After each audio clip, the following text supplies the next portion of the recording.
Sewage treatment plant लिखेंगे, sewage treatment plant.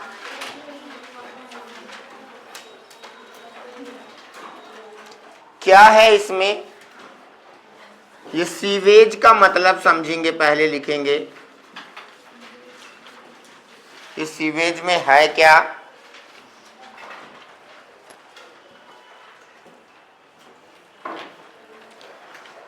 ये एक ऐसा पानी है ना, जो कि घरों से निकलता है और उसमें कुछ हानिकारक बैक्टीरिया, बड़े अघुलित पदार्थ, छोटे अघुलित पदार्थ, ऐसी चीजें हो सकती हैं, और वो बैक्टीरिया होते हैं जो हमारे लिए क्या है, नुकसानदायक हैं। उन्हें हम लोग ट्रीट करके इसको, है ना, और इसके बाद इसको प्लांट में ले जाएंगे और इसको फिर से रिसाइकल करके पुनः उपयोग आने वाली चीजें बना सकते हैं इसके द्वारा। ठीक है ना, तो लिखेंगे ये क्या है, it is the municipal waste water.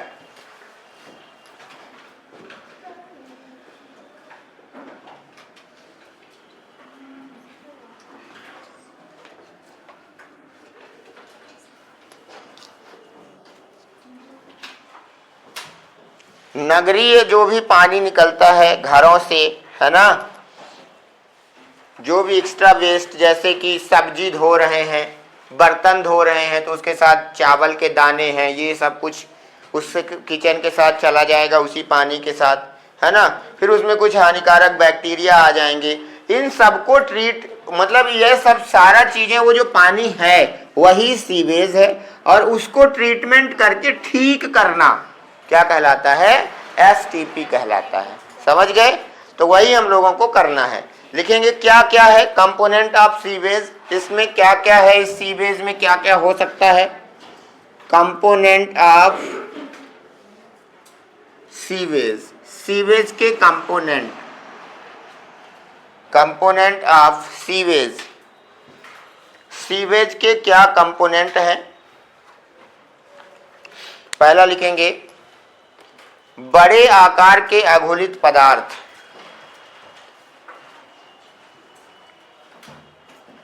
बड़े आकार के अघुलित पदार्थ,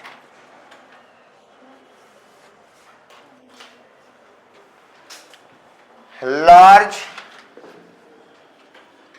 शेप, लार्ज साइज ऑफ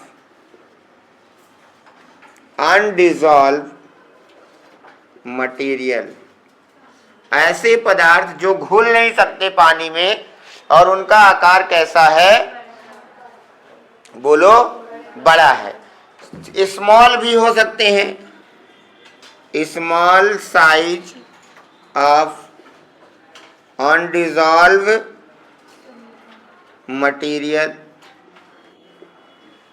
छोटे पदार्थ जो घुल नहीं पा रहे हैं वो इसके अंदर हो सकते हैं, है ना। घुलित वेस्ट पदार्थ, डिजॉल्व वेस्ट मटेरियल, जिनका कोई यूज नहीं है, और इनमें हो सकते हैं हार्मफुल बैक्टीरिया और माइक्रोब्स, जो हमें क्या पहुंचाएंगे, नुकसान पहुंचाएंगे। ये सब कुछ हो सकता है।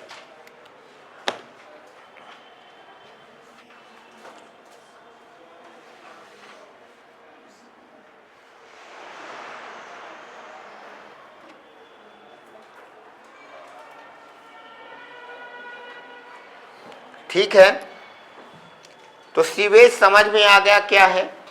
घरों से निकलने वाला पानी जिसमें वेस्ट मटेरियल होता है, जिसका कोई यूज नहीं है, उसमें हानिकारक बैक्टीरिया भी हो सकते हैं, सीवेज कहलाता है। ठीक है, तो ये एक प्रकार का व्यर्थ पानी है ना। क्या है बोलो।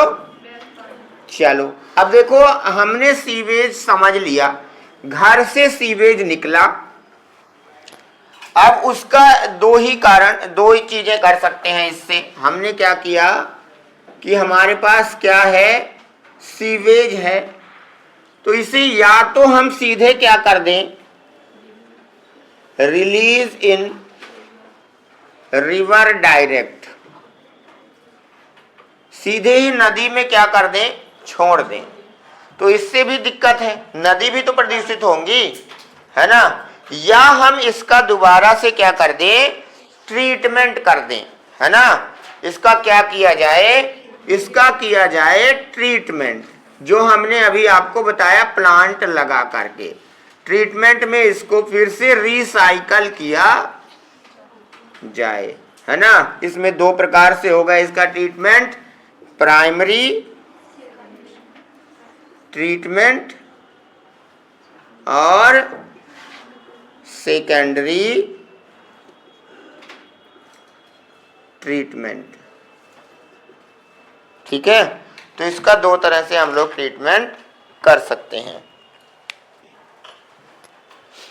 और इनका फिर से पुनः रिसाइकल करके पीने योग्य बनाया जा सकता है।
ठीक है, चलो चलते हैं प्राइमरी ट्रीटमेंट।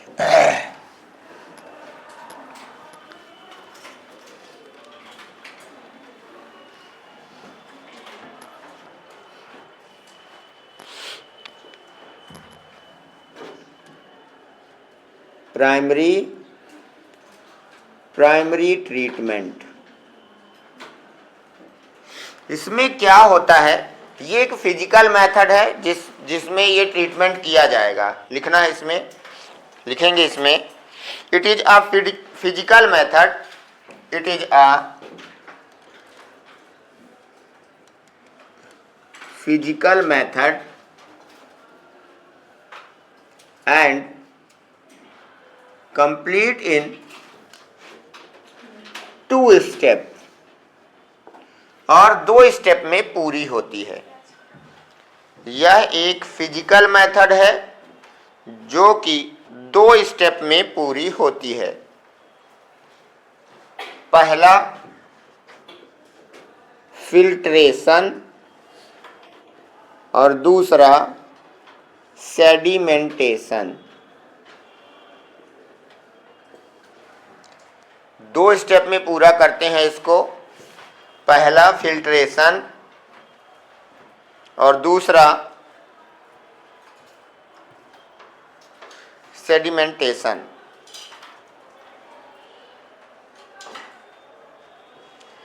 जो भी ऐसा पदार्थ था जो कि घुला नहीं था, उसके लिए ये यूज की जाती है ना। लिखेंगे यूज फॉर अनडिजॉल्व मटीरियल। कैसे, देखो एक टैंक है इस तरह से, और इसमें हम लोग क्या करते हैं, सीवेज का पानी क्या कर दिया जाता है, बोलो, छोड़ दिया जाता है। ठीक है, तो इसमें होता क्या है, कि सबसे पहले ये एक यहाँ पर फिल्टर लगा हुआ है। क्या लगा हुआ है? तो सबसे पहले ये इसको फिल्टर करता है, और फिल्टर होने के बाद जो बड़ी बड़ी चीज़ें होती हैं वो यहाँ रह जाती हैं, और बाकी की जो चीज़ें होती हैं वो यहाँ आ जाती हैं। यहाँ पर ये कुछ समय के लिए रहता है। तो यहाँ इस वाले में हो गया फिल्टर हुआ, मतलब कि फिल्ट्रेशन हो गया, बोलो। और इस वाले में यहाँ पर गए तो सेडिमेंटेशन होगा। सेडिमेंटेशन का क्या मतलब होता है? इसमें वो चीज़ें जो छन करके तो आ गई हैं, लेकिन ये जो नीचे बैठ सकती हैं, जैसे कोई चीज़ अगर हम अक्सर ऐसा करते, किसी चीज़ को घोल दो, मिट्टी वगैरह ही घोल दो, फिर उसको कुछ चीज़ देर के लिए रख दो, तो क्या मिट्टी नीचे नहीं बैठ जाती है? तो इसी तरह इसमें भी सेडिमेंटेशन हो जाएगा, और कुछ ये चीज़ें जो हैं यहाँ नीचे ऐसे बैठ जाएंगी। इसी को क्या कहा जाता है? सेडिमेंटेशन। तो ये है छानना, है ना, और ये क्या है? तल में बैठना। ये तल में जाकर के क्या हो जाती हैं? बैठ जाती हैं। बोलो, आ गई बात समझ में? ये जो ये बैठा हुआ है इसे स्लज कहते हैं। क्या कहते हैं? स्लज। ठीक है, बनाइए।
प्राइमरी इफ्लुएंट,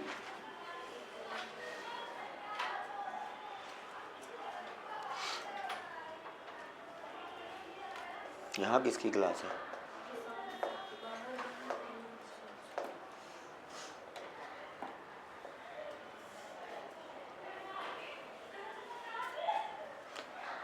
बोलो, क्लास लगी हुई है?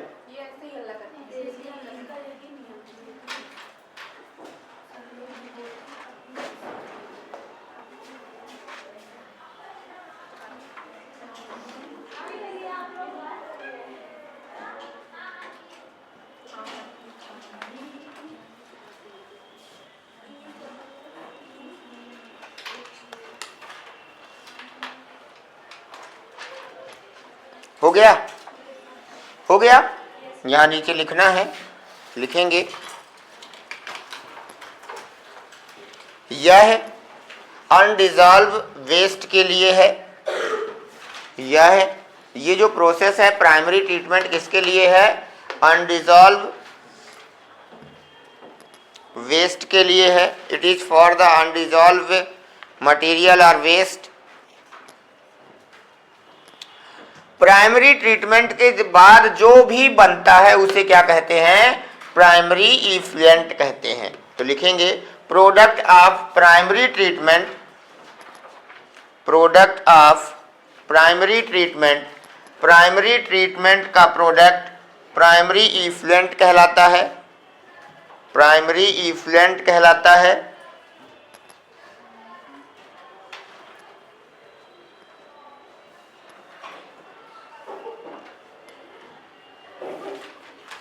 ठीक है, क्या कहलाता है? Result of sedimentation is called sludge. Sedimentation का रिजल्ट ये जो नीचे बैठा हुआ है, result of sedimentation is sludge, sedimentation का रिजल्ट स्लज होता है।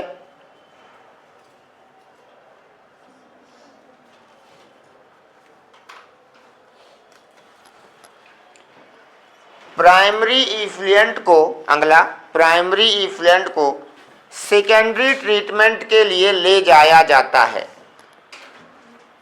प्राइमरी इफ्लुएंट को सेकेंडरी ट्रीटमेंट के लिए ले जाया जाता है।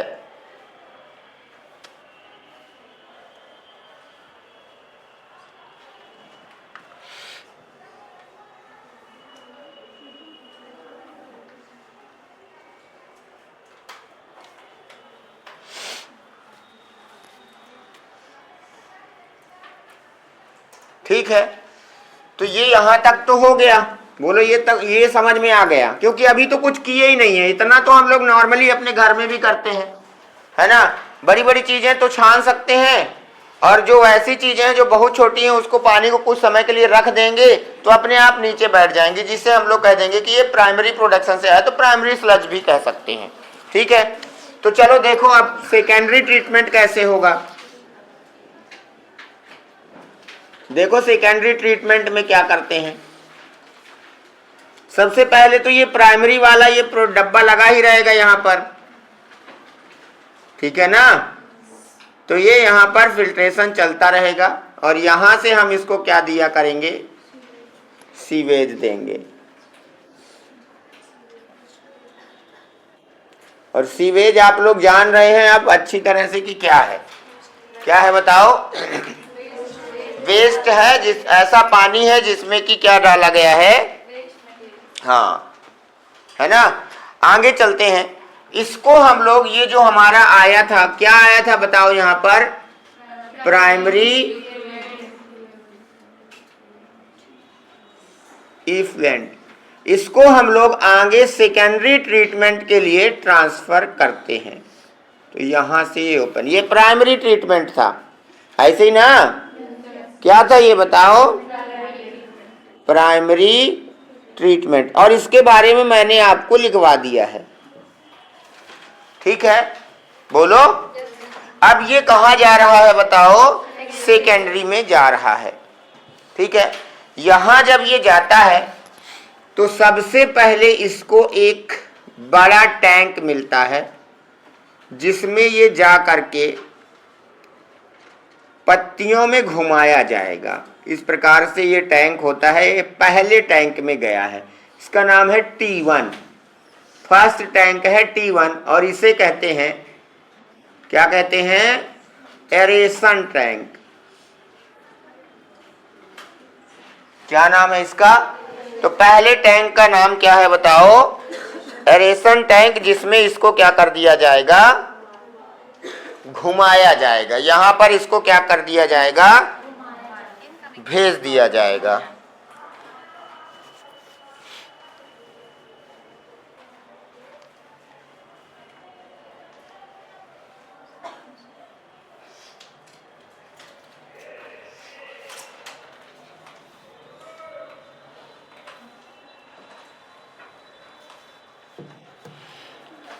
इसके बाद यहाँ पर इसकी जो प्रोसेस होगी वो बताएंगे, है ना। इसमें ऑक्सीजन देंगे, ऑक्सीजन देंगे तो जो बैक्टीरियाज वगैरह होंगे उनको किल कराने के लिए जो कुछ भी प्रोसेस होगा। इसके बाद हम लोग इसे क्या करेंगे, इसे हम लोग दूसरे टैंक में भेजेंगे, जिसका नाम होता है T2, और नाम है इसका सेटलिंग टैंक। क्या नाम है, तो दूसरे टैंक में सेटल किया जाएगा, इसलिए इसका नाम हो जाएगा सेटलिंग टैंक। तो ये इसमें इसको हम लोग इसके साथ जोड़ देते हैं, ये इसमें चला जाएगा सेटलिंग टैंक में। ठीक है, और फिर इसके बाद एक और टैंक लगाएंगे, तीसरा,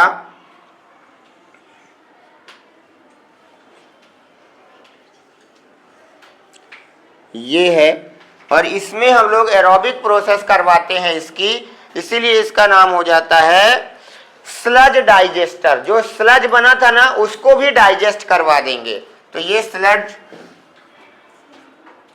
स्लज डाइजेस्टर टैंक। तो ये हो जाएगा T3। तो T1 T2 T3 बनाओ पहले इसको।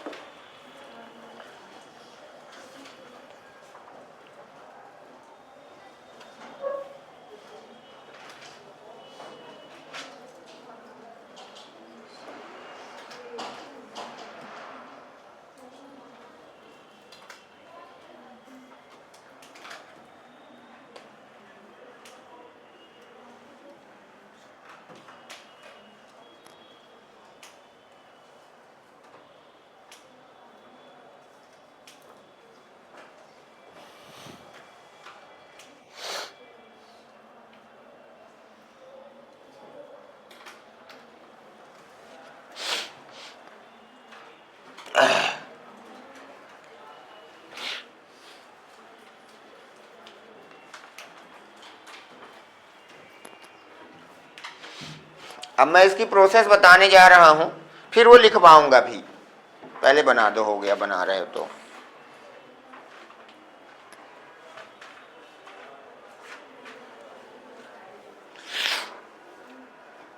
यहां पर अनाक्सी प्रक्रिया होती है।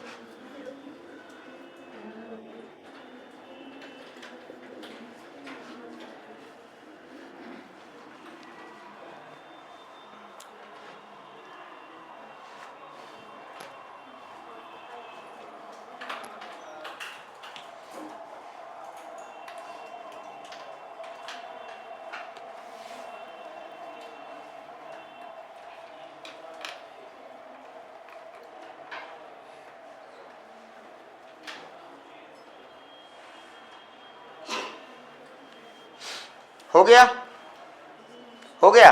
चलो आओ देखो, इधर देखेंगे सब लोग। तो यहां से सीवेज आया, यहां पर हमने इसका पहला फिल्ट्रेशन करवा दिया, प्राइमरी का पहला, और यहां पर हमने इसका सेडिमेंटेशन करवा दिया दूसरा, और यहां पर स्लज बन गया। क्या है ये? स्लज। ठीक है। इसके बाद ये जो प्राइमरी इफ्लुएंट बना, इसको हमने कहाँ डाल दिया? एरेशन टैंक में। एरेशन टैंक में इसे क्या किया जाता है? घुमाया जाता है, तथा यहाँ पर कुछ बैक्टीरिया दिए जाते हैं और ऑक्सीजन सप्लाई की जाती है। इसमें क्या की जाती है बताओ? O2 और बैक्टीरिया सप्लाई कर दिए जाते हैं। माइक्रोब्स जिसे आप कह रहे थे, वो क्या करेंगे? इस ऑक्सीजन की प्रेजेंस में जो हमारा वेस्ट था उसे डाइजेस्ट करवा देंगे। नहीं समझ में आया? वो नहीं समझ में आया? जैसे कोई चीज पड़ी हुई है तो ये कब गल जाती है? बाहर पड़ी हुई है तो कब सड़ेगी? जब उसमें बैक्टीरिया का अटैक होगा, उसमें ऑक्सीजन मिलेगी। तो सेम ऐसे ही है, इसके अंदर ये घूम रहा था, इसमें बैक्टीरिया और ऑक्सीजन दिए, तो यहाँ पर जो भी मटेरियल ये यहाँ जो अनडाइजेस्ट था, जो डाइजेस्ट नहीं हुआ है, उसको यहाँ आकर के डाइजेस्ट कर दिया जाएगा। तो ऑक्सीजन दे रहे हैं और उस ऑक्सीजन से क्या करेंगे? बैक्टीरिया जो होंगे वो मटेरियल को क्या करने लगेंगे? जो बचा हुआ मटेरियल है उसे डाइजेस्ट करने लगेंगे, है ना। ऑक्सीजन की मात्रा देते जाएंगे हम ऐसे पता कर पाएंगे कि पानी शुद्ध हो रहा है। हम उसकी बीओडी देखा करेंगे, बायोलॉजिकल ऑक्सीजन, है ना, बायोकेमिकल ऑक्सीजन डिमांड, वो चेक करेंगे और पता चल जाएगा कि पानी कैसा हो गया है, शुद्ध हुआ या नहीं। इसके बाद हम क्या करेंगे? इसकी जब प्रोसेस पूरी हो जाएगी तो इसको हम लोग यहाँ T2 में सेंड कर देंगे। कहाँ सेंड कर देंगे? T2 में जब ये चला जाएगा तो इसके कुछ बैक्टीरिया जो इसमें यहाँ थे वो यहाँ आ गए होंगे, तो इनको हम लोग यहाँ पर भी बेच सकते हैं। कुछ बैक्टीरिया के लिए एक जगह बनाए रहते हैं, ये केवल बैक्टीरिया का पाथ रहता है। जिस समझ गए?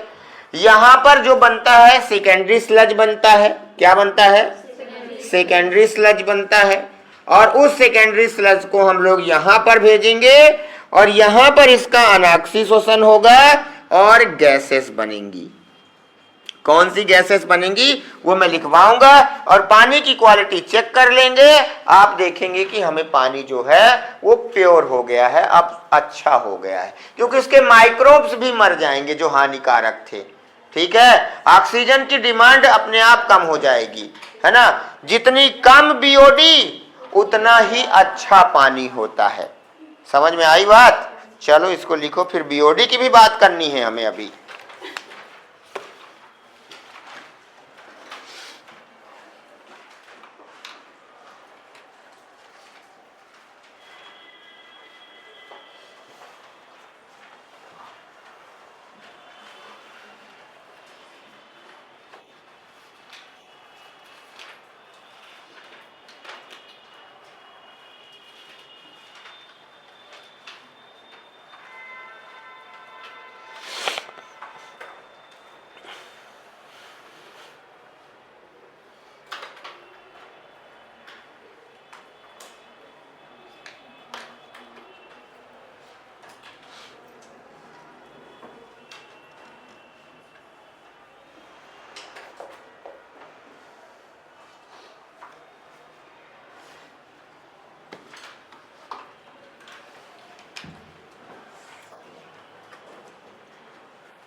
ठीक है, हो गया क्या?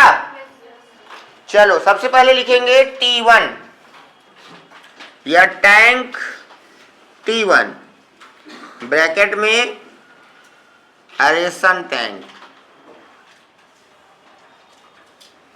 इसके बारे में लिखना है।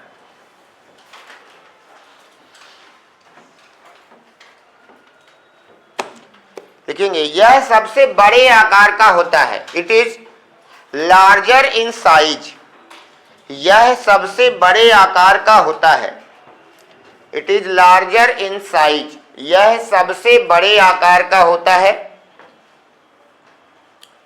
यह सबसे बड़े आकार का होता है। इसमें प्राइमरी इफ्लुएंट को घुमाया जाता है, सही है, इसमें प्राइमरी इफ्लुएंट को घुमाया जाता है। In this primary effluent is rotate, इसमें प्राइमरी इफ्लुएंट को घुमाया जाता है, प्राइमरी इफ्लुएंट को घुमाया जाता है। O2 दी जाती है, गिवन O2, सही बात है, बताया हूं। ऑक्सीजन दी जाती है। बैक्टीरिया मटेरियल को डाइजेस्ट करने लगते हैं, bacteria digest the material, bacteria material को डाइजेस्ट करते हैं, बैक्टीरिया मटेरियल को डाइजेस्ट करते हैं। डिसॉल्व ऑर्गेनिक वेस्ट कम होने लगता है, डिसॉल्व ऑर्गेनिक वेस्ट कम होने लगता है। It decreases the value of dissolve organic waste, dissolve organic waste कम होने लगता है। सही बात है, क्योंकि बैक्टीरिया उसे क्या होते हैं, यूज कर रहे हैं, है ना। आगे लिखेंगे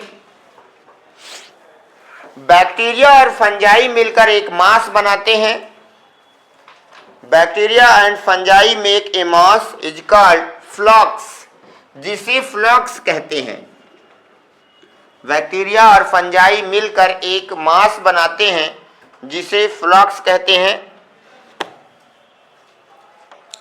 अब इस पानी को T2 टैंक में भेज दिया जाता है। Now this water send into T2 tank, अब इस पानी को T2 टैंक में सेंड कर दिया जाता है। Now this water send into T2 tank, कहां भेज दिया गया इतना करने के बाद, T2 में। अब लिखेंगे T2,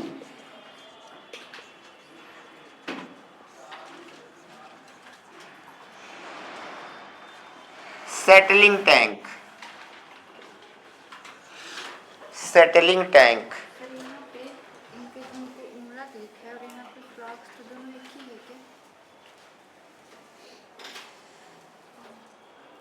ये है, ये लिखेंगे यहां से कुछ बैक्टीरिया को T2 से T1 में भेज दिया जाता है। यहां से कुछ बैक्टीरिया को T2 से T1 में भेज दिया जाता है।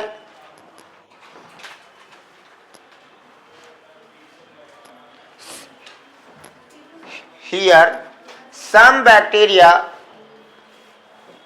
send T2 to T1। यहां पर कुछ बैक्टीरिया को T2 से T1 में भेज दिया जाता है। अगला, सेकेंडरी इफ्लुएंट का निर्माण होता है। सेकेंडरी इफ्लुएंट का निर्माण होता है। Formation of secondary effluent. Secondary effluent का निर्माण होता है।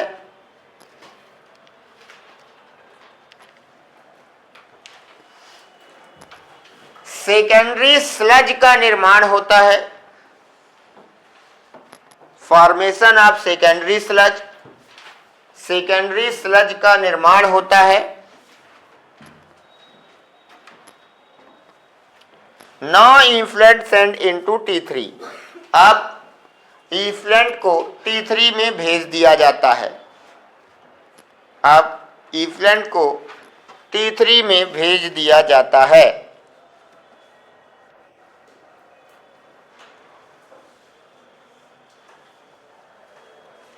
यहां पर गैसों का निर्माण होता है। T3 टैंक का नाम लिखेंगे, फिर लिखेंगे उसमें T3 टैंक में, ऐसे लिख देना। यहां पर गैस का फॉर्मेशन होता है। Here the gas formation take place. यहां पर गैस का निर्माण होता है। यहां पर गैस का निर्माण होता है।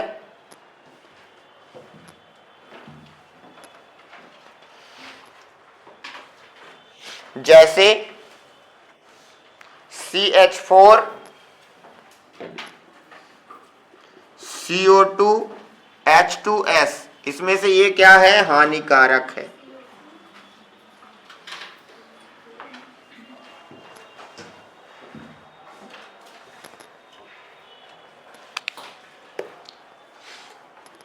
तो ये सारी चीजें चली जाती हैं। देखो, आपको बायोगैस की भी गैसेस याद रखनी है। उसमें दूसरी थी, याद है ना? और इसमें एक सबसे ये हानिकारक गैस आती है। तो इसको भी फिर ऐसी जगह पर प्लांट नहीं लगा सकते हैं जहां से ये रिलीज हो रही है ना, क्योंकि अत्यधिक प्रदूषण फैलाती हैं, है ना, और हानिकारक है। तो ये तीन चीजें करने के बाद अब यहाँ पर जो पानी आया, अब हम इसे चेक करना चाहते हैं कि क्या ये वास्तव में शुद्ध हो गया है या नहीं। इसके लिए हमें जरूरत पड़ेगी इसका BOD चेक करने की, है ना। लिखेंगे how to know water is purified. कैसे जाने पानी शुद्ध हो गया। How to know water purified. कैसे जाने पानी शुद्ध हो गया।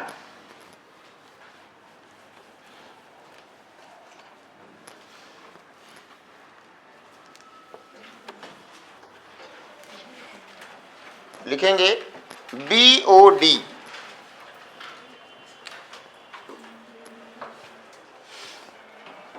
BOD ये बताएगा बायो केमिकल ऑक्सीजन डिमांड।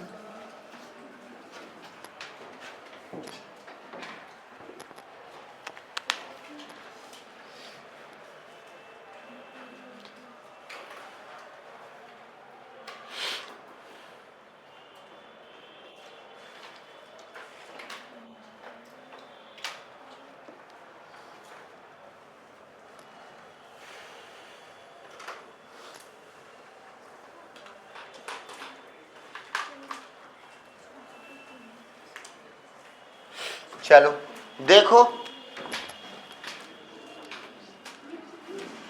सबसे पहले आप डिमांड का मतलब समझो। ये मांग है। ये कौन मांग रहा होगा? बैक्टीरिया मांग रहे होंगे। काहे के लिए?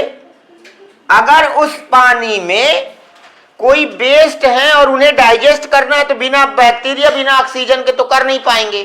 तो मान लो उसमें खूब सारे बैक्टीरिया हैं, खूब प्रदूषित हैं, तो खूब ना पानी मांगेंगे, मतलब कि खूब ना ऑक्सीजन मांगेंगे, है ना, कहेंगे कि ऑक्सीजन, तो जितना ज्यादा मांग होगी उतना ही ज्यादा प्रदूषण होगा, और अगर कम मांग है तो प्रदूषण कम है। अच्छा, हम लोग बात कर रहे हैं सर ऑक्सीजन की, मतलब हम जितना ऑक्सीजन देंगे, जितनी डिमांड होगी उतना ही ज्यादा प्रदूषित होगा। हाँ, लेकिन ऑक्सीजन की जो डिजॉल्व वैल्यू है वो भी ज्यादा होनी चाहिए। ये मांग की बात अलग है, हम मांग कुछ और कर रहे हैं, लेकिन हमारे अंदर जो डिजॉल्व है वो अभी समझ में आएगा। पहले लिखेंगे, इसमें लिखेंगे, हम जानते हैं कि ऑर्गेनिक वेस्ट को डिजॉल्व करने के लिए, as we know that to dissolve the organic waste, as we know that to dissolve the organic waste, हम जानते हैं कि ऑर्गेनिक वेस्ट को डिजॉल्व करने के लिए, ऑर्गेनिक वेस्ट को डिजॉल्व करने के लिए, ऑर्गेनिक वेस्ट को डिजॉल्व करने के लिए O2 की आवश्यकता होती है। Need of to dissolve organic waste, need of O2, किसकी आवश्यकता होती है? O2 की आवश्यकता होती है। पैराग्राफ चेंज करके लिखेंगे, तो जितना ज्यादा वेस्ट होगा, then more the value of waste, तो जितना ज्यादा वेस्ट होगा, then more the value of waste, तो जितना ज्यादा वेस्ट होगा उतना ही ज्यादा O2 की आवश्यकता होगी, उतना ही ज्यादा O2 की आवश्यकता होगी। Then more need of O2, more need of O2 and it is called BOD, और यही BOD है। सही बात है। आपको मतलब बैक्टीरिया को उस वेस्ट मटेरियल को डिसॉल्व करने के लिए जितना ज्यादा चाहिए, क्या? ऑक्सीजन, वही क्या कहलाएगा?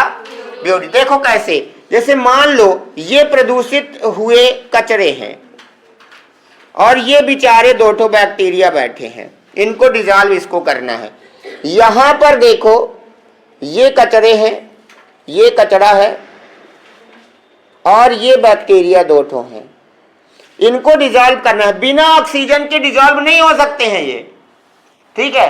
तो इसने कहा कि भैया इनको डिसॉल्व करना है तो ऑक्सीजन दो। मैंने कहा ऑक्सीजन लो, इनकी मांग है। इसने कहा मुझको 5 लीटर ऑक्सीजन चाहिए, और इसने कहा मेरे को 1 लीटर ही चाहिए। क्यों ऐसा कह रहे हैं? क्योंकि इनके पास वेस्ट क्या है? इनके पास वेस्ट क्या है? तो जो ज्यादा वेस्ट है, इसीलिए तो ये प्रदूषित क्या है? ज्यादा है। क्या है ये? प्रदूषित ज्यादा। ये क्या है? प्रदूषित कम। तो इसका मतलब इनकी मांग क्या है और इसकी BOD क्या है? तो जिसकी BOD ज्यादा, इसीलिए उसका प्रदूषण ज्यादा, क्योंकि इन्हें डिसॉल्व करने के लिए ज्यादा ऑक्सीजन चाहिए हो रही है। तो अगर कोई ज्यादा BOD मांग रहा है तो हम समझ सकते हैं कि इसका पानी ज्यादा प्रदूषित है, इसीलिए तो ज्यादा BOD मांग रहा है।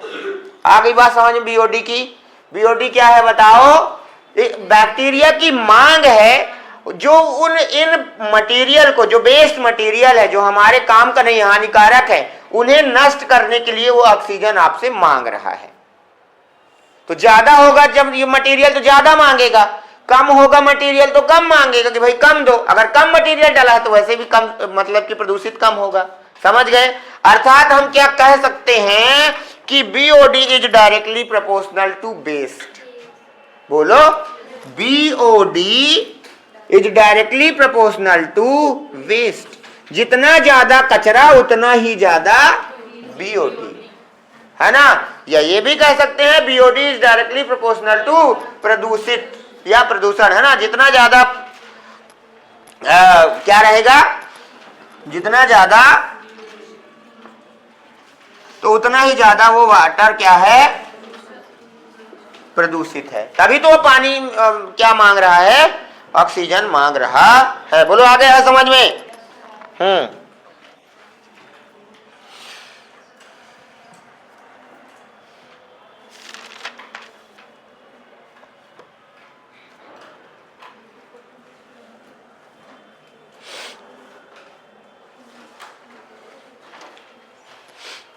अब मेरी बात सुनो, इधर समझेंगे। आ गई है BOD समझ में सबको? अब देखो एक हो गई बीओडी और एक होती है डीओ, बीओडी और एक है डीओ। अब ये नया जनावर बीओडी है, बायोकेमिकल ऑक्सीजन डिमांड, और डीओ क्या है, डिजॉल्व ऑक्सीजन। पानी में ऑक्सीजन तो घुली ही चाहिए ना, पानी रखा है तो इसमें ऑक्सीजन तो पहले से घुली होगी ना, क्योंकि वो तो H2O से बना है। तो बताओ आप कैसा पानी चाहिए आपको, जिसका डीओ कम हो या ज्यादा हो? डिजॉल्व ऑक्सीजन हमेशा ज्यादा होनी चाहिए।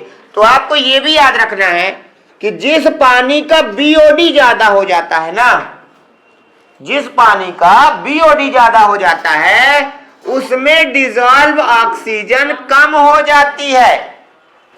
घुलित ऑक्सीजन की मात्रा को बीओडी घटा देता है। तो समझिए आप, जब उसके पास ऑक्सीजन नहीं है डिजॉल्व वाली, तभी तो बाहर से मांगने की कोशिश कर रहा है। अगर होती तो क्यों मांगता? समझ रहे हो? तो अगर कहीं बीओडी ज्यादा होता है, इसका मतलब वहां पर उस पानी में डिजॉल्व ऑक्सीजन कम थी। ठीक है, लिखो इसको भी।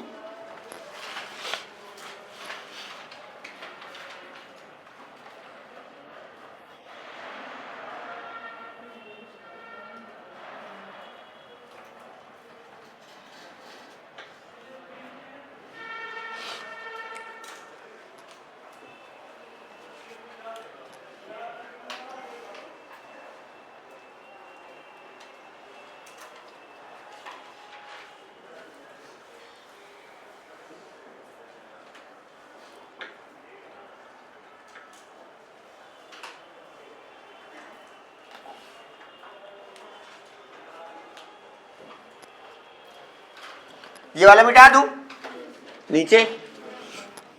अब मैं 3 चीजें लिख रहा हूं, आप बताइएगा सबसे अच्छा पानी कौन सा है।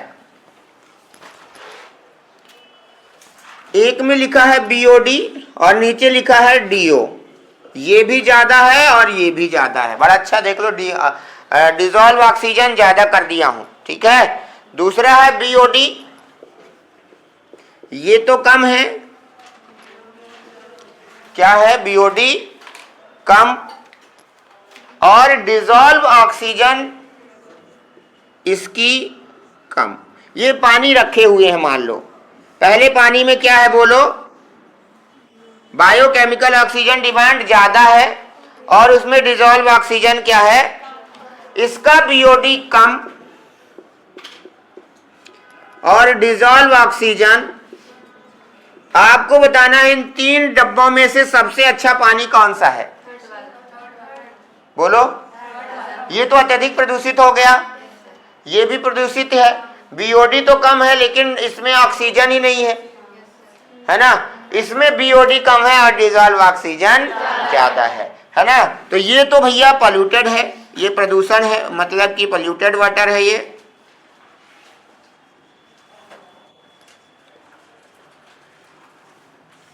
और ये सबसे बेस्ट।